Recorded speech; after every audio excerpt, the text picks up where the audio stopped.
Olá pessoal, tudo bem? Vamos lá então, né? Conforme prometido, a gente vai fazer um vídeo relativamente rápido, né? Não vai ser de 5 horas, né? Para ajudar vocês que vão fazer a prova neste próximo domingo, dia 10 de maio, 10 de março, né? A prova da IFSU, né? Aqui do estado do Rio Grande do Sul. Bom, nós vamos falar, obviamente, sobre a parte de informática, né? Então, sou o professor Márcio Runick e vou tentar ajudar um pouquinho vocês nessa reta final, né? Já estamos aí a poucas horas da prova, ok?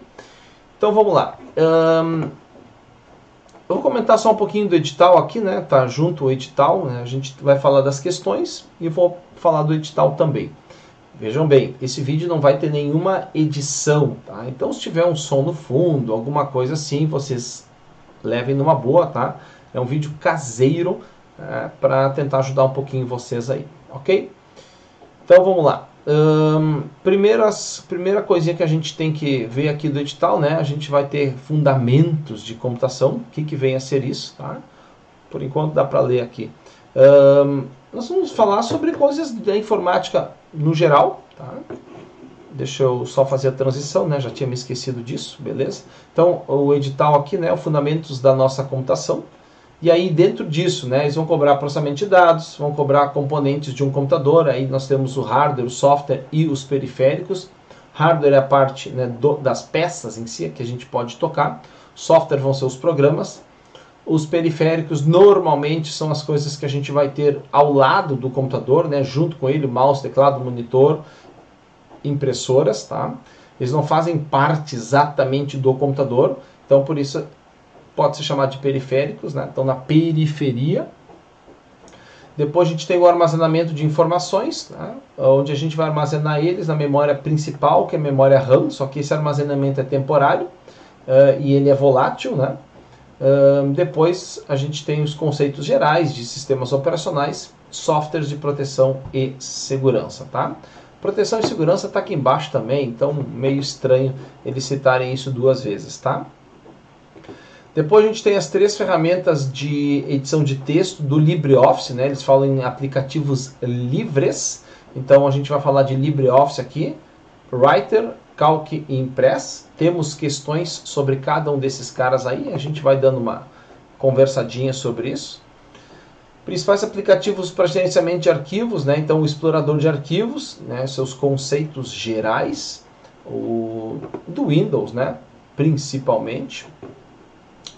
E por último aqui, em termos de internet, né? Características gerais, principais aplicativos que a gente vai ter para fazer o uso em si, que é o navegador, né? E aí logo na sequência já tem os navegadores aqui. Conceitos de navegação em termos de página web, tá? Correio eletrônico, não tem nenhuma ferramenta específica, então é o que a gente usa no nosso dia a dia de correio eletrônico, sem grande mistério. Proteção e segurança, conceitos gerais, né? Não fala exatamente de pragas virtuais em si, então normalmente a gente não precisa se preocupar tanto com essas coisas, tá? As provas, meus amigos, a gente vai comentar a prova de 2014, depois a prova de 2016, tá? A prova de 2014 tem a primeira questão anulada, a gente vai conversar sobre isso. E aí quando a gente for falando as questões, vou tentar mostrar alguma coisinha para vocês também em relação a essas ferramentas aí, tá? Bom, só arrumar meus equipamentos aqui. Vamos lá. Então a primeira questão, ela fala sobre o Impress, que é um cara raro de aparecer em provas, né? Mas está e ele. Então, a questão primeiro, né, cobra um conceito de transição. O conceito de transição é quando um slide sai, ele pode sair pipocando, pode sair voando e um outro slide vai entrar. Esse é o conceito de transição, é a troca de um slide para outro. Só que o item aqui, ele não é claro, né? Ele diz que a transição é a animação produzida, que é produzida quando o slide é alterado no momento da apresentação. Tá? O que é um alterado? Eu mudei o texto ou eu troquei de slide? Então não deu para entender. E eu acho, né? Eu não procurei, não encontrei informações, né, do porquê que foi anulada a questão, mas eu entendo no meu conceito que esse primeiro item não está correto. Tá? Ele está dúbio. Ele pode estar correto ou pode não estar correto. Tá? Só que aí a gente não tem 2, 3 e 4. Então eu acho que eles quiseram que isso aqui estivesse certo, só que não ficou muito claro. O slide pode ser configurado para avançar automaticamente, sim, tá? Eu já tenho algumas coisas prontas, abertas aqui. Então aqui eu tenho 2 slides, por exemplo, né? Eu poderia aqui no menu bem importante, que é o menu de apresentação de slides, cronometrar o tempo que eu uso para fazer a troca para cada slide. Ele vai armazenar esse tempo, eu posso aproveitar esse tempo para fazer uma troca automática. Sim, conseguimos fazer isso, então o item 2 está certo. O item 3, a gente consegue inserir clipes, tabelas, vamos ver. Inserir áudio, vídeo, né? Um clipe vai ser um vídeo. Posso colocar tabelas, sim, e posso colocar mais um monte de outras coisas, tá bom? A questão, o item 4, né, diz que o layout de um slide, o que é o layout de um slide? É como os itens aqui estão dispostos. E a questão diz que eu posso ter um vazio, tá?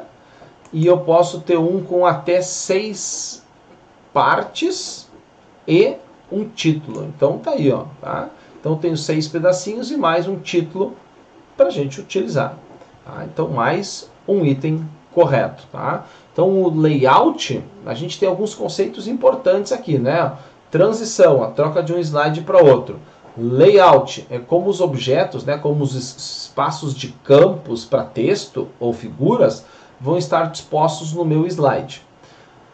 Além disso, tem um conceito importante que é a animação, né? A animação é como dentro de um slide, como o texto vai entrando, né? O texto pode entrar de novo, né, picando, pode entrar aumentando o zoom, diminuindo o zoom e assim por diante. Então, mas é dentro do slide. Isso a gente chama de animação, tá? Então, nessa questão aí, tudo correto, dentro do que eu imagino que a banca quisesse fazer. Então, ficou aí a letra D, mas é uma questão que foi anulada, tá? A 2 é sobre LibreOffice Calc, edição de planilhas. Tá? A questão diz que a gente tem uma barra de fórmulas, que é esse espaço aqui, tá? Esse espaço grande que tem aqui em cima das letras, e que a esquerda dele tem um campo que chama-se caixa de nome. E lá está escrito E15. Beleza. Esse E15 significa o quê? É uma linha? Não. É uma coluna? Também não. É uma operação matemática? Também não. O E15 significa o caminho, né, a localização de uma célula. Onde, e aí a gente vai lembrar o quê? Da Cláudia Leite. Acabou de passar o nosso carnaval, né? Então nós vamos lembrar da Cláudia Leite. C de coluna. L de... o L de linha, tá? Então aqui vai ser a linha 15 na coluna E.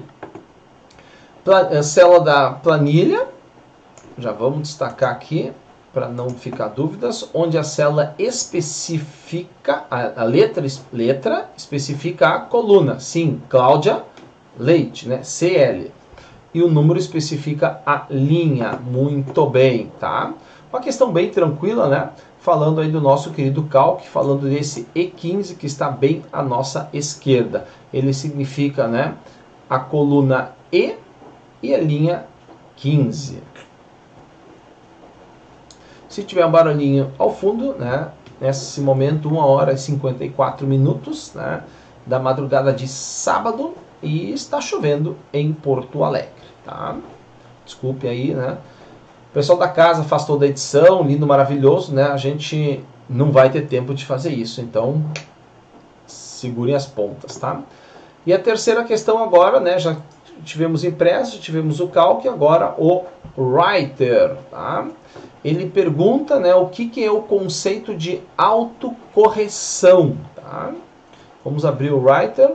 Eu posso abrir através de um outro, né, aplicativo. Então eu estou dentro do Calc, vou clicar em Novo e Documento de Texto. Ele já vai abrir o Writer, né, digamos assim, através do nosso Calc. Aqui em ferramentas nós temos a autocorreção. autocorreção, tá? Que é o quê? Tá? Aqui a gente tem algumas opções que vão nos ajudar a entender isso. Né? Ó, quando eu digito pontinho, pontinho, vai fazer isso, tá? Quando eu digito gama, ele vai fazer isso. Beleza, tudo certo até aí, né? Mas, olha lá, ó, quando eu digito, deixa eu pegar algumas coisas aqui, tá? Olha as coisas que ele faz pra gente, né? Tá? Então, substituir exceções, olha aqui, ó, tá? Deixa eu pegar algumas coisas, ó. Completar palavras. Então, por exemplo, eu começo digitando sexta, ele já sabe que é sexta-feira, tá? Aqui eu achei o que eu queria, tá? Eita, demorou, né? Digitei o assim com um S, ele sabe que é um erro comum, toca 2 S, tá? Deixa eu achar aqui uma bem comum, que eu amo, né?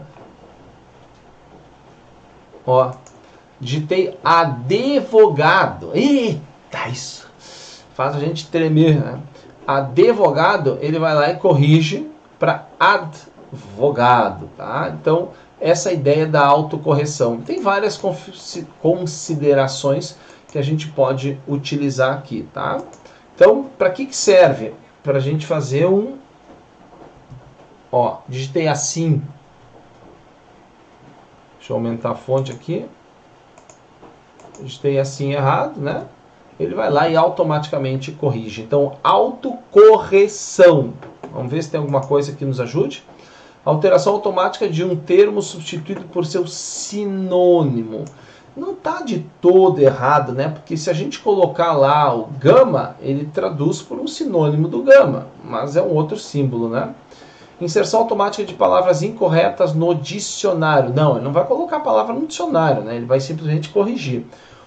Correção automática de equações matemáticas na planilha, meus amigos. Será que o writer é planilha? Aqui também tinha operação matemática, tá? Uma linha específica do texto. Então, assim, se a gente souber que o calc é planilha, que o writer é edição de texto, já nos ajudava muito, né? Correção automática de erros de ortografia e digitação. Claro que tem mais coisas que isso vai fazer, mas a 3 é a letra D, né? Olha que bacana, né? Essa questão número 4, conceitos bem tranquilos, né? O www, que chama-se World Wide Web, é o mais importante fonte de divulgação e consulta sobre informações por ela disponibilizadas, né? A internet está aí trazendo informações. O conjunto dessas informações, né, é chamado de uma página na internet. Essas informações podem estar na forma de o que a gente pode ter em uma página de internet. Posso ter um sítio, páginas pessoais e redes sociais. Aí são os tipos de páginas que a gente vai ter, né? De sites e coisas assim, tá?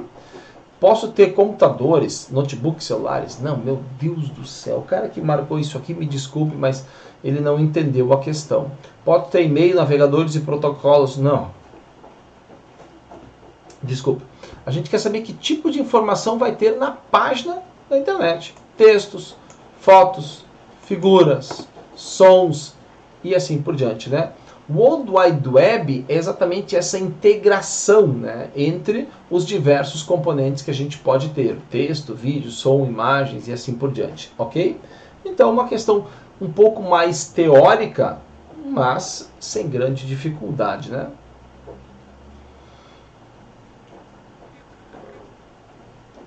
Desculpe aí.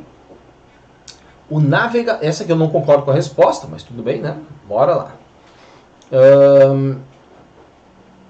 O navegador, né, é um software responsável pela navegação, né, interação com o usuário. Né, e pergunta assim, qual dessas alternativas abaixo tem protocolos de internet que são suportados pelo navegador? Tá? O que a gente tinha que saber? Vamos lá. HTTP e HTTPS. Pá, beleza. Esses eu sei, então tá tudo correto, né? UDP e TCP são protocolos que não estão no nível de aplicação. Tá, tudo bem, tá? Então esses caras aqui não são protocolos para esse tipo de coisa. Eles são protocolos que fazem parte, né, do processo como um todo. Não vou entrar no modelo OSI agora, né, mas fazem parte do processo como um todo. Mas, tá, deixa eu só ver tudo certinho. Mas eles não são reconhecidos pelo próprio navegador, tá? Então tira o TCP e o DP, tira o DP daqui, tira o TCP, tira o TCP daqui e já deu resposta, tá? Então a resposta é a B. Só que assim, ó, a gente tem o HTTP, tranquilo, tem HTTPS, navegação segura, tem o FTP, que é o protocolo para transferência de arquivos, e tem o SMTP. Pessoal, o SMTP é um protocolo para correio eletrônico. Não é um protocolo para navegação, para o nosso navegador, né? Quando a gente está navegando no nosso webmail, no Gmail, no Outlook, lá.com, a gente não está usando SMTP.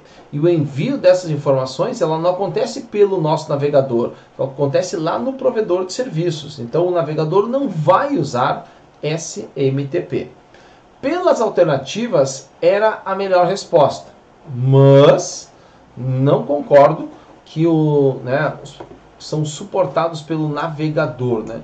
Que o navegador utilize SMTP. Não concordo, mas tudo bem, tá? Entre as alternativas existentes, ela é a melhor, sem dúvida alguma, tá?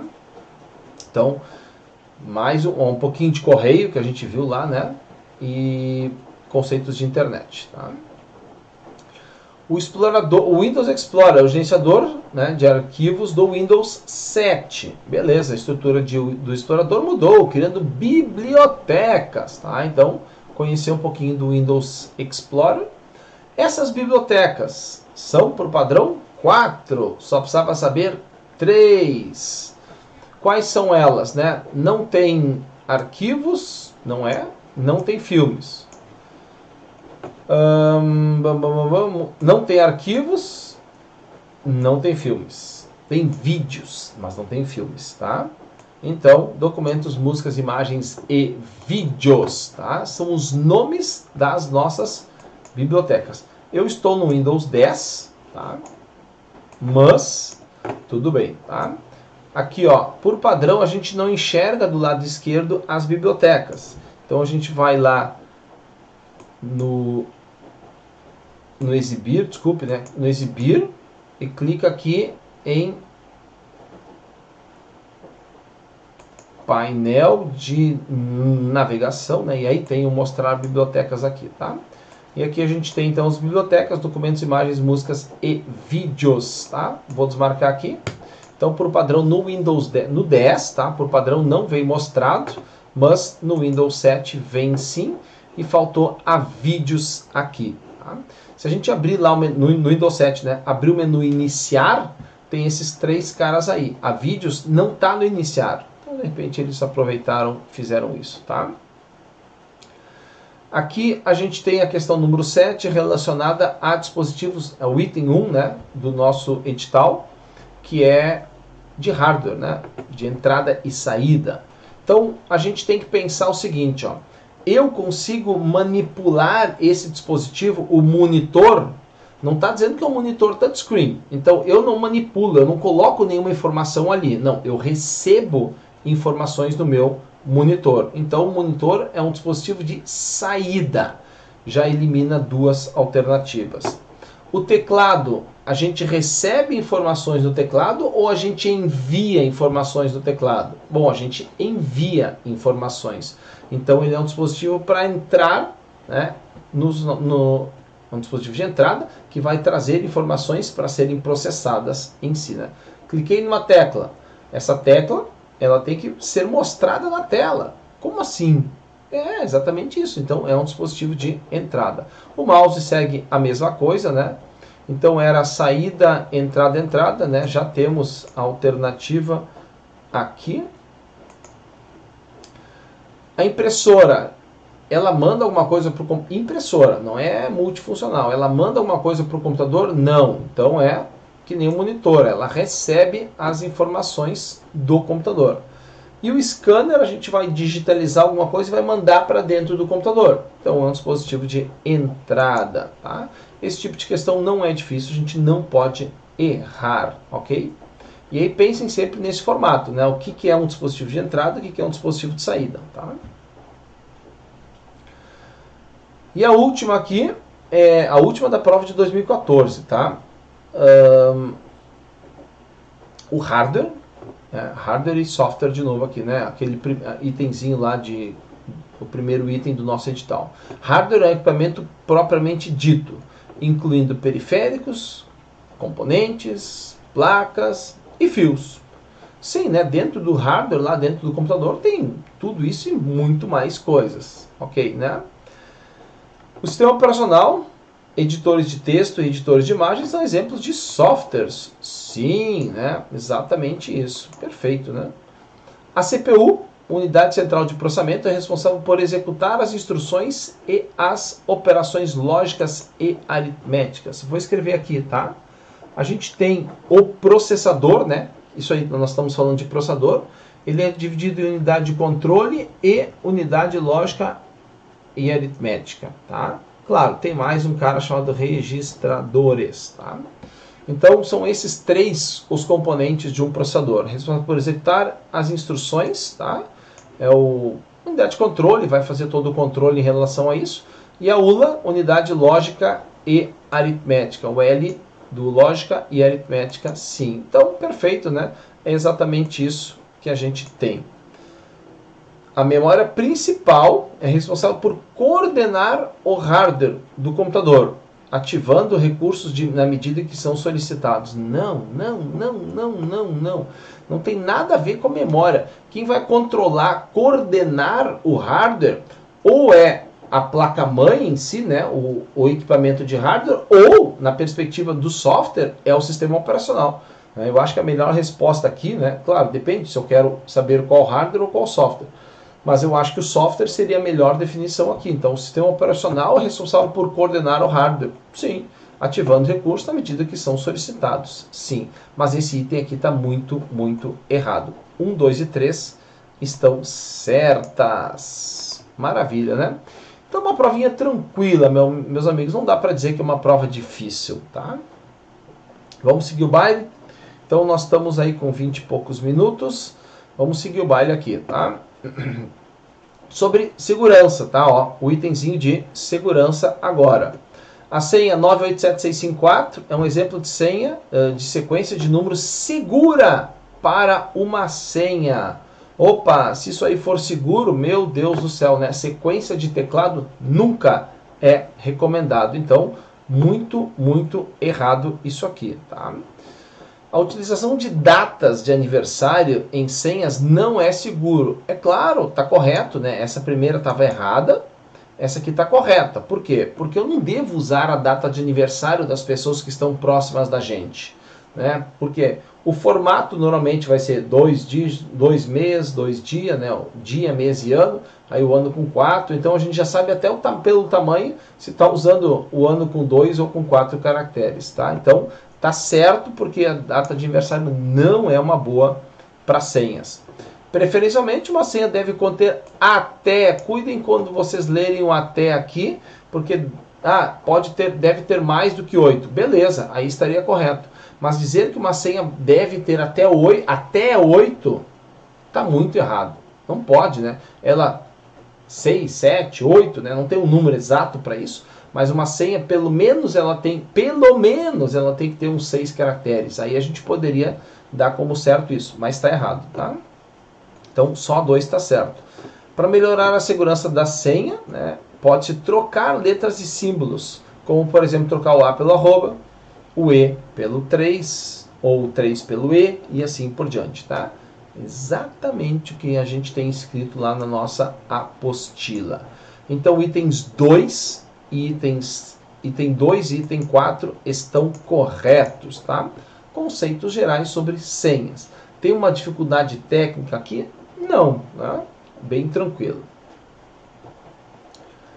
Aqui a gente tem eu acho, né, um pouquinho de informações adicionais se a gente olhar os editais padrões de mercado, né, que a IFSUM, eu diria assim, não seguiu, tá?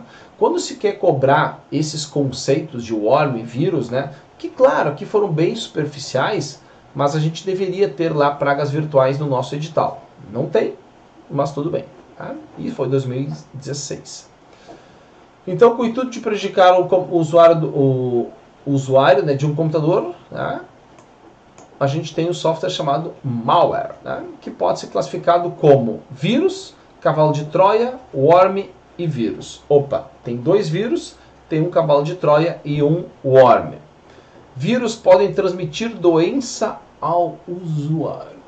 Não, tá? Nada a ver. Apenas o comportamento do vírus de computador, que ele é parecido com o vírus o vírus da gripe, por exemplo. Então, como eles têm um comportamento parecido, se usou essa terminologia, mas não tem nada a ver de passar doença, né, através de vírus. Vamos ver o outro vírus, podem se reproduzir automaticamente sem auxílio de programa hospedeiro. Não, peraí. Todo vírus precisa de um hospedeiro, isso é padrão, todo mundo tem que saber isso. Então, tá errado aqui também. Sobrou o worm e o cavalo de Troia. O worm, ou verme, possui a capacidade de replicar automaticamente com o auxílio de um programa hospedeiro. Ele não precisa de um hospedeiro. O worm vai se replicar automaticamente. Então, tá errado. Não está muito ruim a C, mas ela está pior do que a B.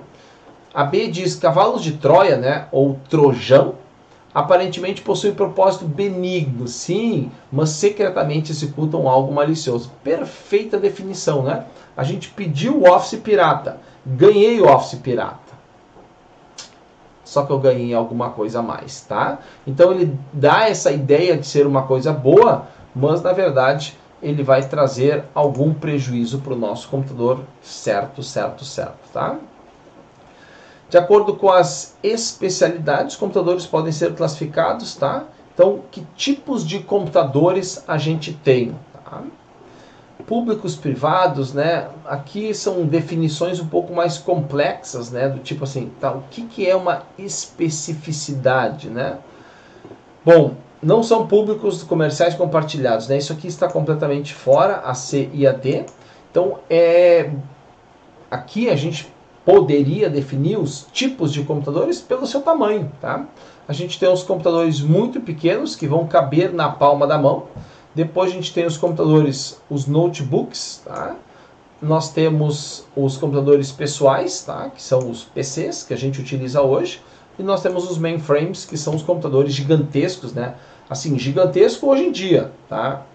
No passado ele ocupava uma sala inteira. Hoje ele tem o tamanho de uma geladeira, uma geladeirinha grande. Então, essa aqui é a resposta correta, tá? O que tem de errado aqui? O conceito de público e privado. Aqui, touchscreen não é uma classificação que a gente vai dar para computadores, tá? Então, também está errado. Públicos e privados aqui embaixo também está errado.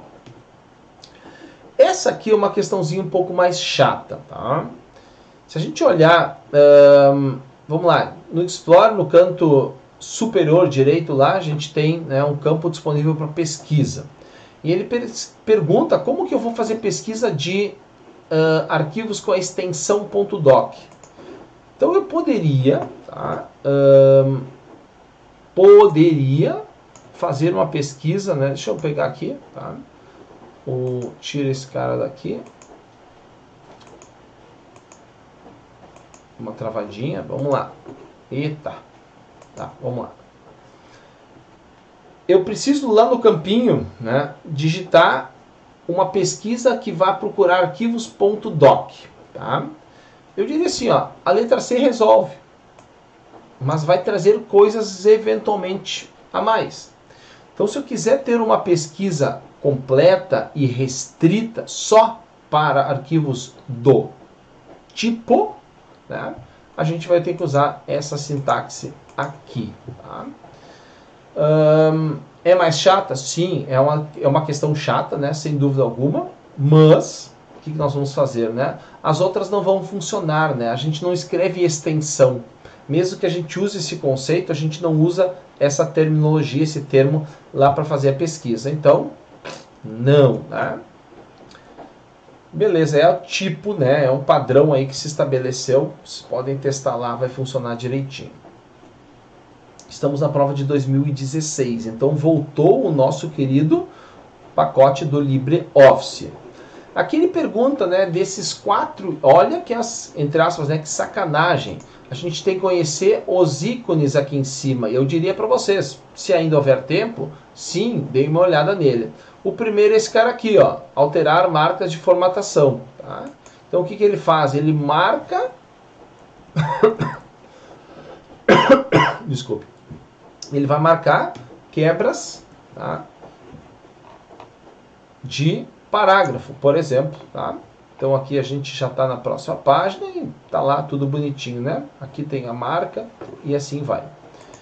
Então, o item 1, né, permite ao usuário visualizar os caracteres não imprimíveis. É exatamente isso, né? Se a gente tiver texto oculto, tiver quebra de página, quebra de linhas, né, vai ficar tudo marcado com esse caractere aí. No Word, né, ele chama de mostrar tudo. Aqui, ele chama de marcas de formatação, né, alternar. Tá? Então, ele vai mostrando ou não mostrando as marcas de formatação. Perfeito, né? Em algumas versões, ele chamava, né, antigo, chamava de mostrar caracteres não imprimíveis. Tá? É exatamente isso. Então, já é essa resposta, né? Esse cara aqui é a cor da fonte? Não, né? A cor da fonte sempre vai ter uma letra. Esse cara ali é o realce, é o destaque que a gente vai fazer. Tá? Esse cara aqui, né, é utilizado para controlar o espaçamento das margens. Não, espaçamento entre linhas. E esse cara, o 4, é o pincel de formatação, não tem nada a ver com o realce. Isso aqui, o 2, é o realce, tá? Então isso aqui é para copiar a formatação, sem copiar o texto em si. Ficou fácil porque era a letra A, a resposta, né? 14, 15, 16. Mais 3 questõezinhas, né? No LibreOffice, então vamos lá, mais uma de LibreOffice, né? Writer, é correto afirmar que na função caractere é possível importar novos formatos, tá? O que é a função caractere? É a função fonte. A gente já tem uma lista de tipos de fontes, Times New Roman, Arial e assim por diante. Tem como importar? Não, tá? Não tem como importar. Isso é do sistema operacional. A função gerar índice, né, pode ser utilizada para a criação de índices automatizados, tá? O gerar índice, na verdade, é o índice remissivo, né, que não é exatamente um índice automatizado, que a gente vai ter que marcar cada uma das palavrinhas, tá? É mais ou menos, né? A prova, assim, não, a prova da IFSU não é uma prova perfeita, tá? Tudo bem, né? A função exportar para PDF serve para leitura de arquivos. Não. Leitura de arquivos que possuem extensão PDF. Não tem nada a ver leitura. Não. É para mim pegar o meu arquivo e exportar, né? Tornar ele visível num formato de PDF. Só isso, tá? A função de correção ortográfica pode ser realizada de forma automática ou não. Sim, né?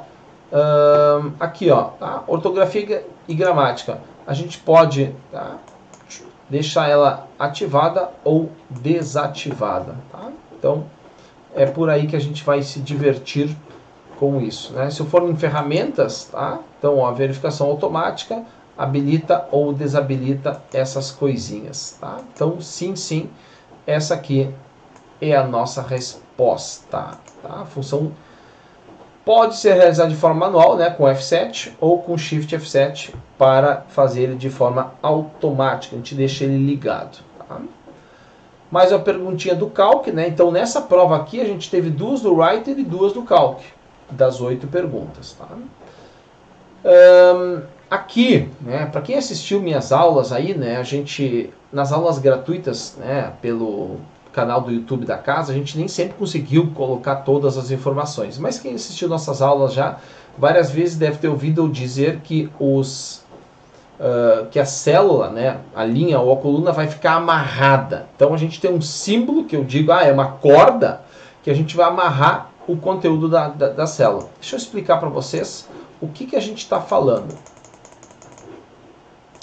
Aqui eu digitei, ó, 150, tá? Tanto faz, um número qualquer. Aqui eu digitei igual a 1. ele vai trazer os 50. Só que se eu pegar esse cara e colar aqui para baixo, o valor vai ficar zerado. Por quê? Porque o calc ele vai alterar automaticamente. Desci duas linhas, ele altera. Estava na linha 1, foi para a linha 3. A mesma coisa acontece se a gente for para o lado. Eu estava em A1, vou botar para cá. O que ficou agora? D1, porque aumentou. Então o Excel e o Calc, eles ajustam esses valores automaticamente.